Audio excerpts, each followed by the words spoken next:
All right, and we are connected. What's good, friends? Thank you for tuning in to What's Good with Ebony Chappelle, a show all about people doing good things and things that make us feel good. I am your host, Ebony Chappelle. I want to give a huge shout out to everyone.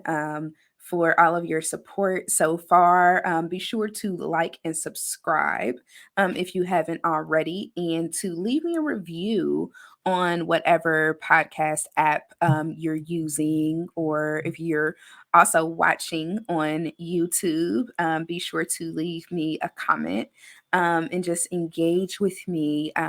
If the spirit moves you, I definitely appreciate it. Um, I am dedicating this episode to a woman who is very, very special to me, and that is none other than Janet Damita Jo Jackson. Where do you go with that? Before we go anywhere, we're going to take care of a couple things. So again, you can connect with me in the comments, leave me a review. Also follow me on social. I am at Ebony the Writer on Facebook, Twitter, and Instagram. You can also visit my website, ebonychappelle.com, to keep up with all things that I have going on. So yeah, today's solo sode is dedicated to Janet Jackson. Um, I just recently, like just a second ago, I just finished watching part two of her documentary series on Lifetime. And let me tell you, I'm going to take these glasses off because I was trying to, serve a little um, scholarly seduction, and that ring light is just really killing my vibe. I can't see shit. So if you're looking at this on YouTube, you saw like my head moving around and stuff. It's literally because I can't see anything because the ring light and the glasses is just, it was a moment while it lasted, and it is not a moment anymore. So we're gonna go ahead and let that go. But anywho, I just finished watching part two of her documentary series on Lifetime, titled aptly Janet Jackson in all caps. And it was a phenomenal look into just her life and some of the things that she's experienced, and a lot of behind the scenes stuff that was really hidden because Janet is such a private person. So there were many things about her experiences throughout stardom and her personal life that the general public just wasn't privy to. And the documentary went into some of that, not a ton, because there are still so many questions that I have. And maybe I'll discuss that on a later show um, with someone else. We can have like a little discussion about it. So I'll figure that out and get back to you guys. But there are a couple of things that I want to pay attention to specifically that stuck out to me, some of my initial reactions. So one, I was just floored by some of the different things that she shared with us that she had gone through, especially in her relationships. Um, I can't, so the one thing that's sticking out to me right now is her decision and ability. I'll put it as both those things, but her decision to forgive some of the people that had harmed her so heavily in her life, whether it be intentionally or unintentionally. So I think about her father, Joe Jackson, who, if you know anything about the Jackson family and how they were raised and how they came up, Joe Jackson wasn't no joke. Like, he was hardcore. And in, modern times, I think that we have healed as a people and evolved a little more to see that some of his methods, while they may have been the best that he could access at the time, are not really appropriate for raising, you know, children. Just, I mean, that's the basic way that I can put it. Um, he had a dream for his kids, to want to see them go far in their field of choice, which was entertainment. But some of the things that they endured, from not really having a childhood and just being, dealt with so harshly. And they brought it up a lot in the documentary that he sacrificed his fatherhood, in order to be that sort of drill sergeant, to propel them forward in the way that he did. So it's complicated. And as someone who has, had very complicated parental issues myself, I had very mixed emotions seeing her be so willing to, forgive, and also to admire some of the choices that her father made for her life. So that was a little challenging to me, but ultimately, you just have to respect it. You have to respect, um, people's decision to live life on their own terms and in a way that makes sense to them. Um, I I think that that translates to really all of her relationships because they dealt a lot with relationships. So they talked about her, marriage to James DeBarge, her marriage to Renee Elizondo, and her relationship with Jermaine Dupri. They talked about those relationships very, very heavy. And it was like this theme of them being troubled, her being, very loyal, and also very, I don't want to use the word desperate. I just feel like that's just such a fucked up word. I would never want to associate that word with Janet Jackson. But she had a very strong desire to be in relationship with these people and really wanted it to work until ultimately, it was obvious to her like this is not going to work. This is terrible. Um, but in pretty much like a lot of those situations, what I picked up on was that um, she had made the choice and she had the ability to not only forgive, but to honor these people's humanity. And that is not an easy thing when people have done, you know, fucked up things to you. Stuff like, marrying on the day that, you get married to a person, James DeBarge in this example, the day that you get married, this person leaves you in a hotel room in a place, that you're not from alone for hours and hours and hours, um, with no explanation. Stuff like that. Stuff like, the situation with Renee, with him being so controlling, and more so, at some point in their relationship seeing her as a product as opposed to, his wife and his partner in life.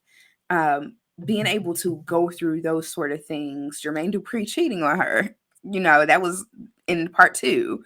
But dealing with all of that, and I don't know if this is something that she was able to arrive to quickly, or if it's something that she um grew into over time, through her different experiences. But that concept alone really, really stood out to me. The willingness and the capacity, the ability to make the choice to forgive someone and to honor their humanity. That was just big to me. And I think that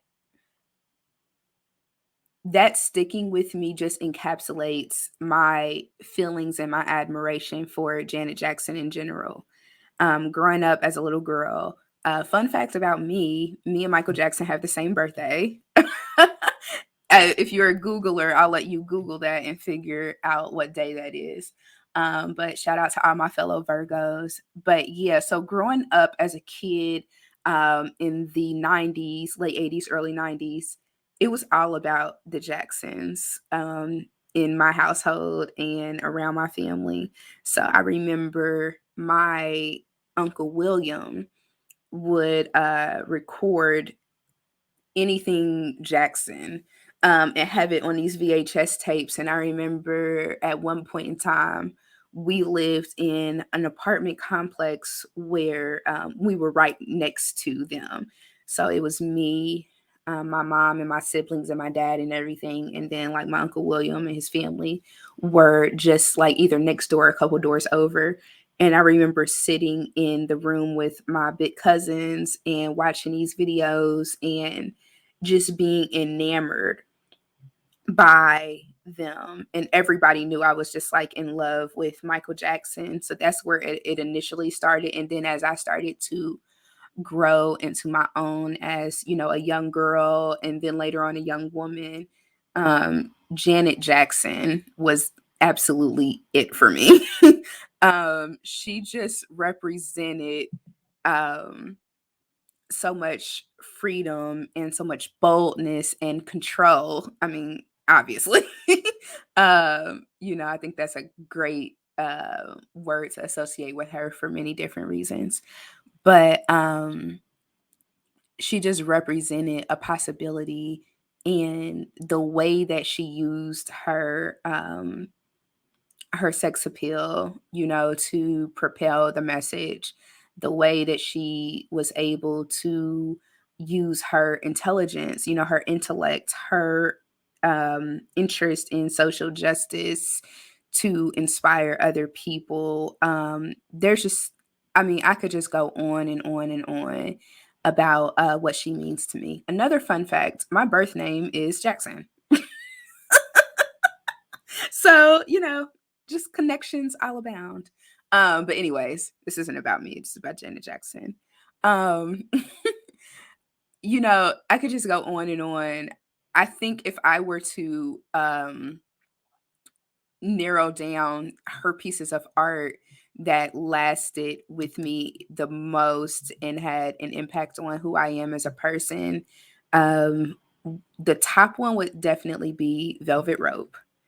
That album is a complicated listen for a few different reasons, like some of the subject matter.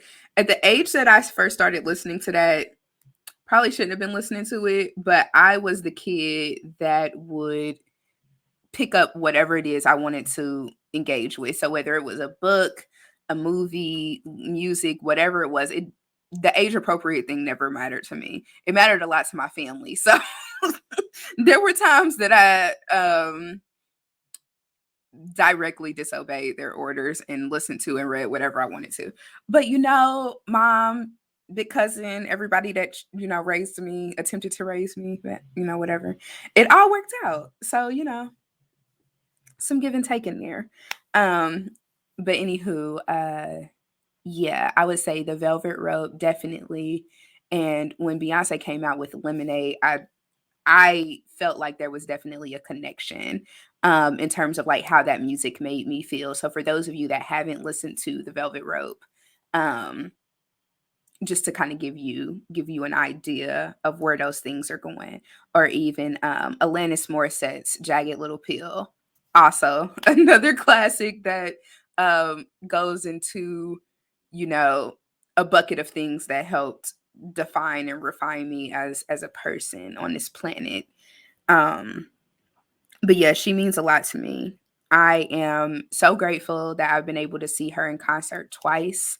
Both times a phenomenal experience, and hopefully get to see her again. But the way that she ended the documentary, I don't know if that means we have something to look forward to, or if that was the big bang that she alluded to, because she said she wanted to go out with a bang, with a big bang, but she also wanted to focus on being a mom to her little baby boy, Issa. I don't think they talked about Issa's dad in the documentary, which is totally fine. Because I'm going to tell you, after sitting through one of those terrible stories of some foolishness that these men had did to her, I was like, I don't really need to hear another story of how some man fucked up, being with Janet Jackson. Like, I'm cool. I don't need any more of that. Um, but yeah, I don't know if that means that we're not gonna get anything else or we are gonna get something else. I don't know. I haven't looked it up yet to see if there's anything on the horizon. But even if there's not, the way I feel about it is that she's done enough. She's done enough. She's given us more than enough to dive into, to reflect on. I still I haven't listened to the Velvet Rope in a while. But the way I'm feeling, it might be time to go ahead and run that one back. But her music constantly stays in rotation. I saw on the Twitters earlier. I was checking out Twitter during the commercial breaks of the documentary, and I saw on Twitter earlier that all of her albums are charting on iTunes. So I just think that's fabulous. So no matter what she decides to do or not do with regards to producing more stuff, she's already done a lot. There is a quote at the end of the documentary that I I should have had this queued up, but let's see if I can get this for you guys.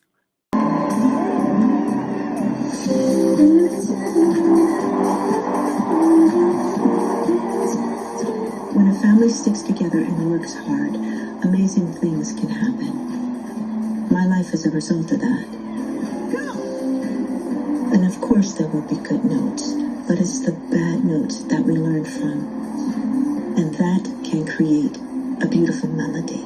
I'm so grateful because God is so good. Yeah, so what better way to wrap it up? And what better way to wrap this up? This solo mini-sode of What's Good with Ebony Chappelle. Again, remember to like and subscribe, rate and review, do all those great things if the spirit moves you. I appreciate you listening. If you are watching me on YouTube, I appreciate you doing that as well. Yes, the Pay Black Women Spotlight for the next few is going to be the people who are helping me to get my appearance together, step into, a level of, whatever. I don't know. What am I calling this? I don't know. I'll figure it out. But basically, people that are helping me to look good. So I'm just gonna drop all their names because it's a list of them, y'all, that I've visited recently, and I'm just gonna put all of their business names in the show notes, so that you can connect with them and spend some money with them as well. But yes, thank you all so much. Have a great time and a positive life, y'all. Peace.